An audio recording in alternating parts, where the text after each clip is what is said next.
Welcome to Wealthy Show number 2. I'm your host, Chase Wheeler. Let's go ahead and get right into it. This weekend I went to the DeYoung Museum with my girlfriend for a Faith Ringgold exhibit. It was an amazing day in San Francisco. It was raining just a little bit, but it was still a great day. We saw like a waterfall, which was dope, a nice little pond and some ducks. Saw like a Japanese tea garden. Again, like San Francisco has so many, the Bay honestly in general has so many hidden gems. It's like, how can you live in the Bay your whole life? It's like, there's always new things to do. And so again, this exhibit was like my favorite exhibit so far that I've seen at the DeYoung Museum. And I previously was not, I knew the name Faith Ringgold, but I didn't know, I'm not the biggest art person. I enjoy art, I appreciate it. Luckily, my girlfriend teaches me a ton. I'm into NFTs, which makes me more interested in art. And so being able to go in, IRL, in real life exhibits such as Faith Ringgold, who, a very, what would you say, famous, popular artist. It was great. Like it was beautiful. The art, the quilt, the stories behind everything. I really enjoyed it. So that's why I decided to update you guys on like, if you're ever in SF, go check out Golden Gate Park, go check out DeYoung Museum. And, if you ever get a chance to check out some Faith Ringgold art, it's amazing. And an update on my 30 days of no sugar. So I'm 6 days in. It's not as bad as I thought. I mean, granted, I'm allowing myself honey, a natural form of sugar. And initially, I went into it and for day 1 and day 2, I was consuming a lot of honey, like for sure trying to find that sugar replacement. And it just got better kind of as my microbiome changed. So day 3, day 4, I was a little bit less interested in, I had less cravings. I had less like desire. It felt like before this, my stomach bacteria was controlling me. The bad bacteria was controlling me and saying like, let's go get this sugar. Let's go get this, gluten-free vanilla cake, like whatever, And I was almost, again, not in control. I was just like, okay, let's go do it. And so honestly, like 2 or 3 days into it, I had that little voice, but it was like, no, let's not do it. Let's go home and eat a banana and peanut butter and honey. Let's have a tea with some honey in it. So it's getting much better. It's much easier. And I'm noticing that my taste buds are changing. I'm noticing that my skin cleared up a little bit. It's not like I have like super ample amount of energy change or shift or anything like that, but for sure positive things are happening. I noticed that I grabbed some carrots, so stay tuned for our overrated, underrated about carrots, but I'm more interested in vegetables, which I eat vegetables out of obligation. I understand their importance, but I don't enjoy them. I don't get it twisted. I do not enjoy them. I would much rather have other things, but I'm finding that I'm enjoying them now. And again, it's for sure due to that microbiome shift that's happening. I've been having kombucha with dinner, and kombucha actually does have added sugar, but it's because of the fermentation process that has to happen to make kombucha to make it a probiotic. And so I'm not going to deny myself that natural source of probiotic, even though it has sugar in it. Same for yogurt. I'm not eating yogurt, but I would have done the same if I was. Just because there needs to be sugar for there to have a fermentation process for it to grow those beneficial bacteria for our gut. So wanted to be upfront with you about that. So week 1 was kind of just the weaning off of processed sugar. And so week 2, I'm going to continue that. Well, not continue it. I'm going to dial back the honey consumption and also try to dial back my simple carbs. So that's going to be white breads, fries, things like that, because ultimately they break down into sugar. I mean, all carbohydrate, ultimately they break down into sugar, and I am gluten-free, so it's not as easy to just have a white bread sandwich or anything, but there's a lot of gluten-free substitutes that I enjoy, that I know how to make. And so I started making those just a little bit more. And I'm gonna try to dial back on those and replace those with complex carbs. Again, things like vegetables, things like carrots, sweet potatoes, asparagus, broccoli, oatmeal.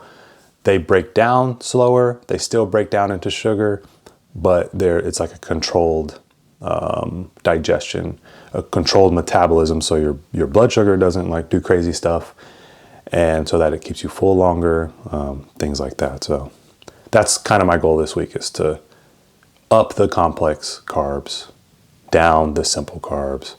Of course, protein is good. So, and we're going to move on to our overrated, underrated number 1. So underrated, we're going to go with carrots. That's right. Delicious little carrots that Bugs Bunny might be eating. Carrots are sweet, and the more you chew them, the sweeter they become. So becoming like a good replacement for sugar. It helps ward off sugar cravings. It's low calorie.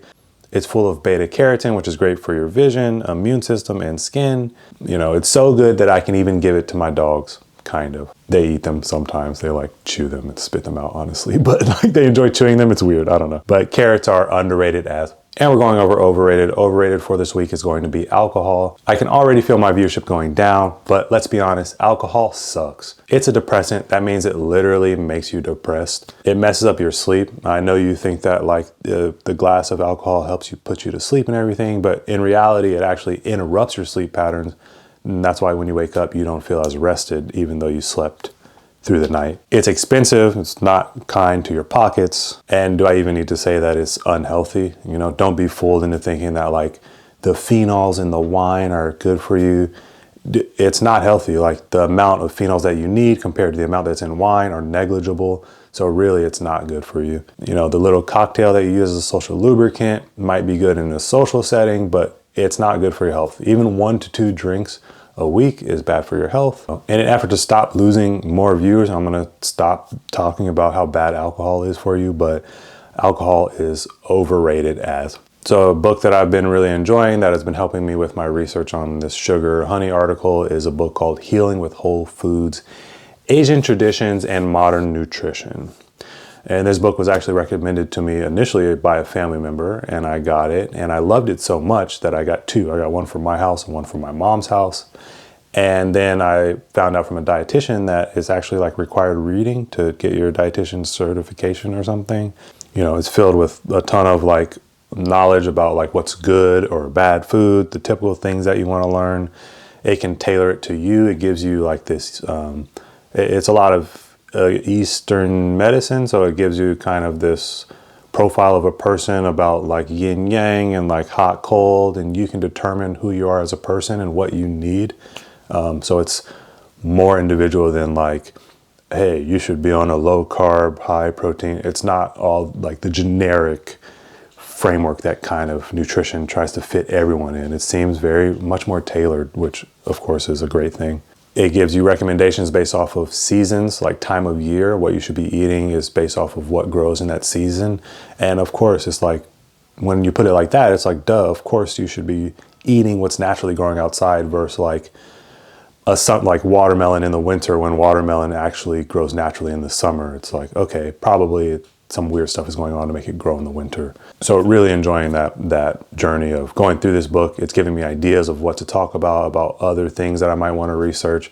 So if you get a chance, or if you're interested enough, go ahead and grab it. It's amazing. Moving on to our news section, I actually expanded it to news and experiments just in case there's not a news thing that I want to cover. I'm always running experiments on myself, so maybe there will be something in that. So on the way to the DeYoung Museum, my girlfriend and I listened to this RadioLab podcast titled Guts. It was released on last Friday on November 4th. And the synopsis is that, they dive into a messy mystery in the middle of us, our guts. What's going on down there? What can rumblings deep in our bellies tell us? So it was very interesting. There's like 3 different segments. The first segment is a hunter who became a walking science experiment in the 1800s. Essentially, this hunter was shot in the stomach, and to repair the stomach, instead of like, I don't know what would happen nowadays, but I'm assuming they'd repair the whole stomach. In the 1800s, they actually just left it almost like a donut. So there was a hole in the middle, which allowed this researcher, this scientist, to peer into the stomach, get like a little view into the stomach as things were digesting. So not ethical, I'm sure, as of now, but pretty cool. So they let the stomach heal.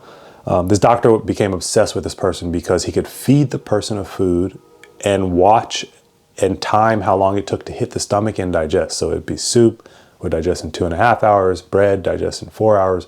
Like literally feed this person, watch it go down, not watch it go down, but time it as it hits the stomach, and you can see what happens. And so this researcher became obsessed with this person and basically did a bunch of experiments as far as what to eat and how long it took to digest. And then he went a little bit further and wanted to know what was happening inside of the stomach. And through, again, experimentation and observation, realized that there was this secretion of a liquid onto the food that digested it, which is going to be our gastric acid, the acids in our stomach that help digest foods. Essentially the enzymes in there. Okay, I'm getting a little bit nerdy, but it was cool. Like he basically, and then he took the stomach acid out of the person, out of the host, and put it on food and saw that it digested just the same. So like it was independent of the host, and that's how they found out about gastric juice, gastric acid. I keep saying gastric, it sounds weird, but so that's very cool. Another interesting takeaway from this podcast is that they described our microbiome as an ecosystem, which for sure, that's how I would describe it too. They described it as a rainforest, right? So there's like all the species that make up a rainforest. Think about it from the insects to the rodents to the mammals to the people to the trees. Like that all creates the ecosystem of the rainforest, and it's the same within our colon, our intestines, our colon. So you go below the gut, you get into the intestines and colon, and they described it as a rainforest. And so I thought that was a great description, a great analogy, right? Like for someone like me with ulcerative colitis, maybe something is missing from that ecosystem. The ecosystem goes crazy because if you remove, like, for example, we're talking about honey, if you remove bees from the earth, like I don't think we'll survive, something like that crazy, but I'm just talking nonsense now. So it was a great podcast, and it helped open your eyes to like, they can put stuff in the gut to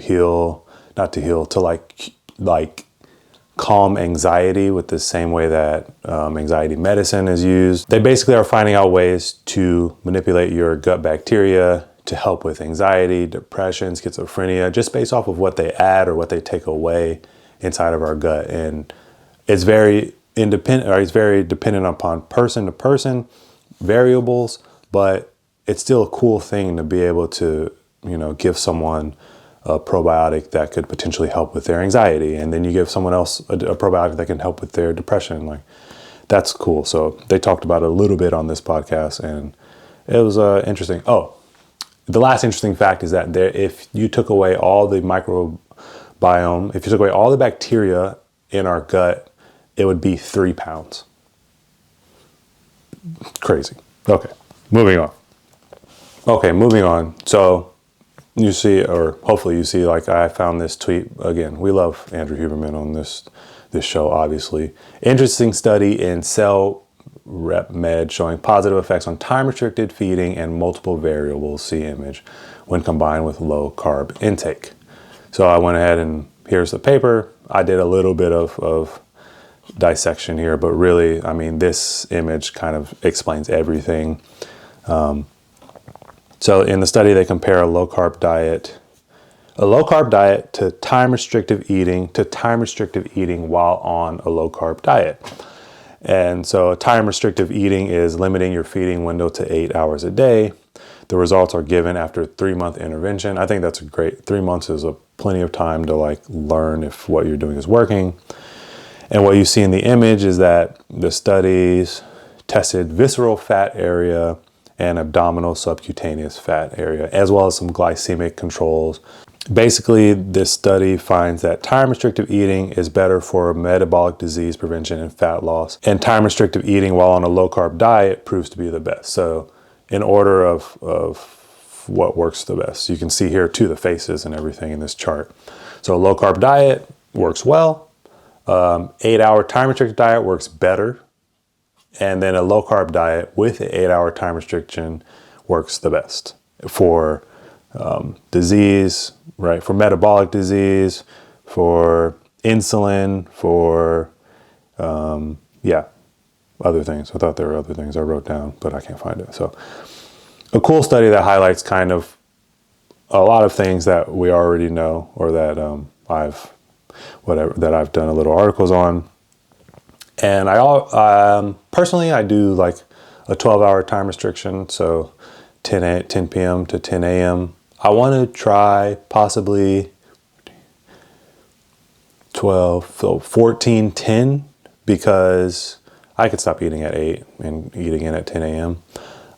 I would love to do like the 8 hour, like I would love maybe next month's challenge to be an 8-hour time restriction. It's tough when you train possibly in the morning and you have to go train in the afternoon where it would normally be feeding time. But if you're in the middle of training, I'm not going to like eat while I'm training people.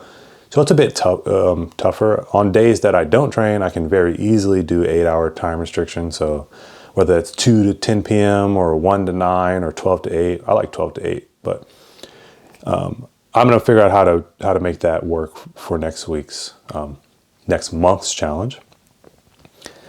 And I do love, I love black coffee, but I love coffee with a little bit of lactose-free milk in it. It helps, like when in the morning when I don't eat, I drink water first, then I have my coffee.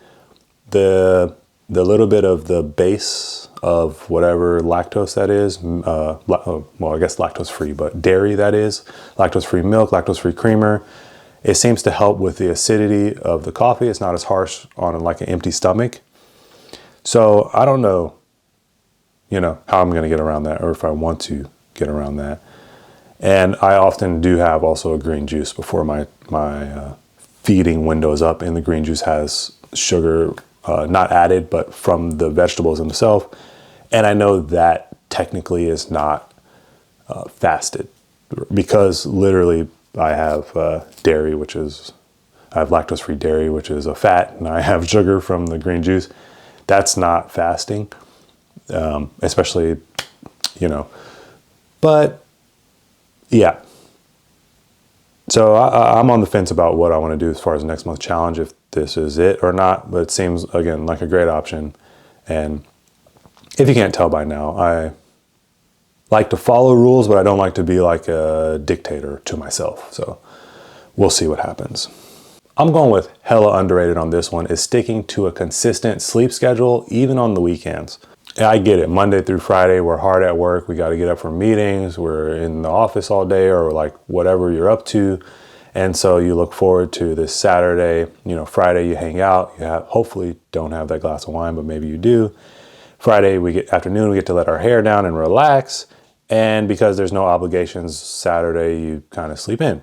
But really that's not good for your circadian rhythm. It confuses your body. And so even like I said, like on the Friday when you're on the couch and you're chilling and you start to fall asleep during that movie that you said you will watch with your girl, you're not actually old. Your body is just saying, this is our sleep schedule. This is what we're supposed to do. And we know how important sleep is for recovery, for the brain, for the body, for digestion. And I'm going with hella underrated is a normal sleep schedule, even on the weekends. And overrated is going to be phones during a workout. Like if you're listening to a podcast, if you're changing the station on music, if you're doing cardio and you just want to watch something, I get that part.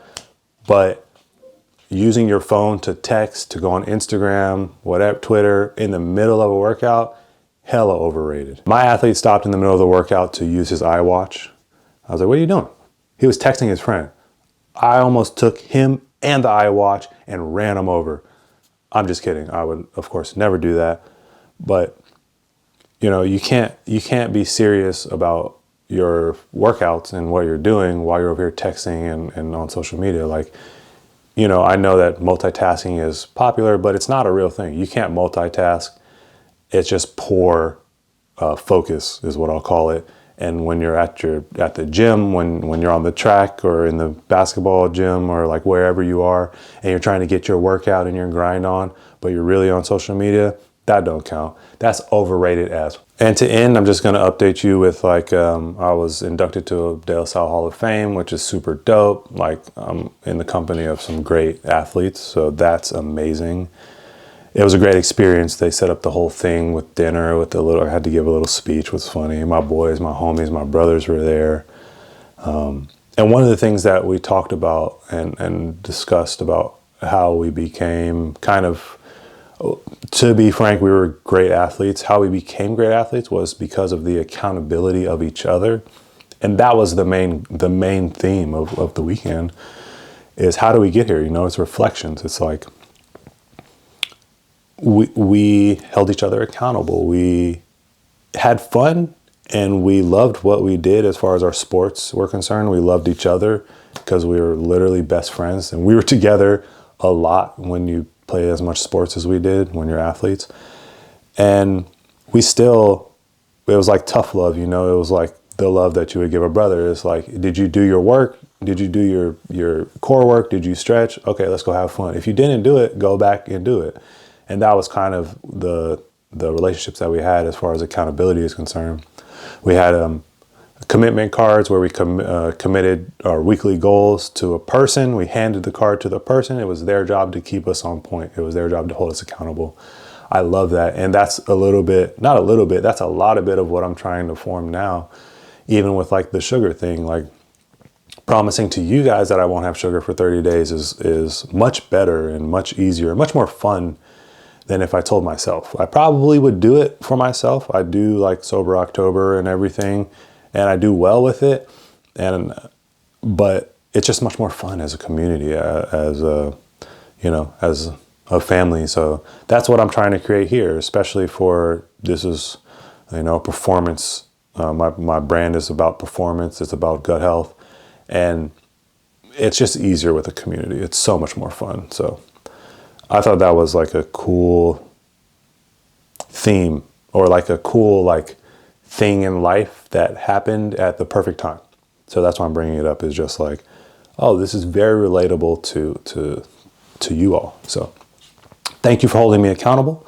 If you have any questions or comments or, things that you want to discuss as a community, go ahead and drop a comment, subscribe. That would be amazing.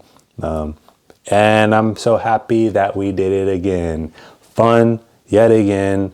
And I'll see you all next week. So have a great week. As always, stay wealthy. A yee.